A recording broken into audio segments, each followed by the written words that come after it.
tahun 135 Masehi. Jangan tanggung-tanggung deh kalau mau 135 Masehi.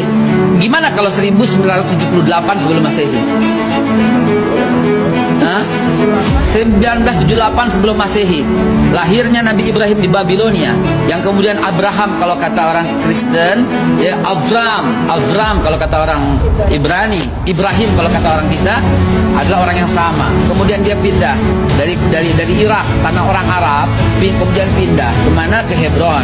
Lalu kemudian dia bertemu dengan Sarah, dan kemudian bertemu dengan Hajar.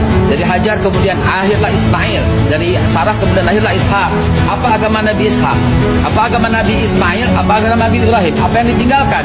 Kelihatan yang ditinggalkan oleh Ibrahim adalah Masjidil Aqsa untuk Nabi Ishak, dan Masjidil Haram untuk Nabi Ismail. Sampai di sini sudah jelas. Kemana Kristen? Belum ada, Mbak. 325 Masehi ntar, Pak, dengan Konstantinus nanti di Konsili Nisea. Yahudi udah ada? Belum ada, Mbak. 930 when King Solomon died, divided kingdom of Israel. Baru pecah dua kerajaan Israel ketika Nabi Sulaiman wafat. Kalau mau cerita jangan tanggung-tanggung. Sejak awal manusia aja saya bisa ceritain sekarang. Jangan tanggung-tanggung. Berarti kita nggak cukup babe kalau Kemudian setelah Nabi Allah Ishak memiliki anak, anaknya dikasih nama Israel alias Yakub. Israel, Isra, perjalanan il Tuhan. Ishakil namanya Ishakil. Ishak menggembirakan, il Tuhan. Tuhan menggembirakan aku.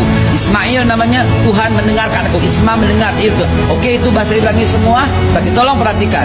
Apa agama Nabi Yakub? Yakub punya 12 anak, Rubain, Simon, Levi, Yahuda, Isakar, Zebulun, Gad, Akhir, dan Naftali, Yusuf, dan Benyamin. Anak keempat ini yang menjadi masalah nanti di kemudian hari.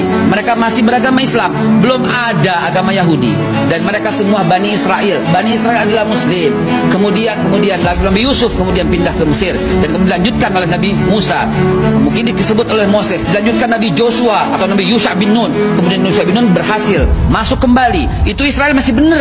Israel masih bangsa yang terpuji. Wah, ini fadlatukum alal alamin. Israel itu ditinggikan oleh Tuhan, oleh Allah. Itu masih benar. Tapi ketika when King Solomon died, dari Yusha bin Nun kemudian Nabi Yakub. Kekeliruannya berada di mana? Kekeliruan, ini bukan kekeliruan. Penyelewengan dia dari mana? Dari awal muasal ketika dia membangkang dengan Nabi Musa memaafkannya. Kemudian sampai Nabi Yusha bin Nun berhasil membawa kembali ke tanah Palestina, ke tanah yang disucikan, tanah yang dijanjikan. Kemudian ketika Nabi Sulaiman wafat, baru divided kingdom of Israel. Baru pecah dua, satu Yudea, kemudian satu yang Israel. Israel masih Islam. Kenapa masih Islam? Karena sampai Nabi Isa alaihissalam masih memegang agama Islam, sedangkan Yudea membunuh para nabi. Yahudi membunuh para nabi. Nabi Sam'un, Nabi Samuel, Nabi Zakaria, Nabi Yahya, semua dibunuh. Bahkan Yahudilah yang menuduh Bunda suci Maria berzina dan kemudian memiliki anak haram. Dari Yesus. situ Bea posisinya Bea. Lihatlah bangsa ini dari awal mula emang tukang membangkang.